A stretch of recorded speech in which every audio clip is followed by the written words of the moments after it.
এই যে ব্যাগগুলোতে আমার বর বলেছে যে এই ব্যাগটা নিতে, এই কালারের মধ্যে, কারণ হচ্ছে এই কালারটা ধুলো মানে নোংরা হবে না চট করে। তা আমার পছন্দ ছিল হচ্ছে এইটা, আমার ছেলেরও এটা পছন্দ, কিন্তু না আমার বর বলছে এটা নিতে। যাই হোক, ওর ওর পছন্দ একটা ব্যাগ নিয়েই নিই। তো ছেলেকে বললাম থাক, পাপার পছন্দ ওটা একটা নিয়ে নিই। তো 5 বোনের জন্য 5টা ব্যাগ, এই দেখো, এই যে 5 বোনের জন্য 5টা ব্যাগ নিয়ে এসছে, এই যে। তো ব্যাগগুলো কেমন হয়েছে কমেন্ট করে জানাবে। এটা নিয়ে এসছে নেপাল থেকে। ওখান থেকে ফেরার পথে নেপালের একটা বাজার আছে, কি বাজারটার নাম ভুলে গেছি, আমিও গেছিলাম ওখানে। তো সেই বাজার থেকে এই ব্যাগগুলো নিয়ে এসছে। তা আমি জিজ্ঞেস করলাম কত করে নিয়েছে, বলছে 300 টাকা করে। তা ব্যাগগুলো খুব চাপদা, খুব ভালো ব্যাগগুলো, এই যে।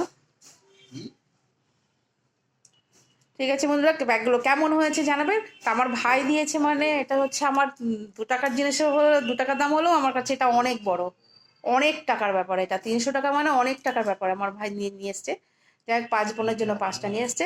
বন্ধুরা, কোনটা সব থেকে ভালো লাগছে দেখতে? এই একটা, এই একটা, এই একটা, এই একটা আর এই একটা। তো কোনটা সব থেকে ভালো লাগছে কমেন্ট করে জানাবে।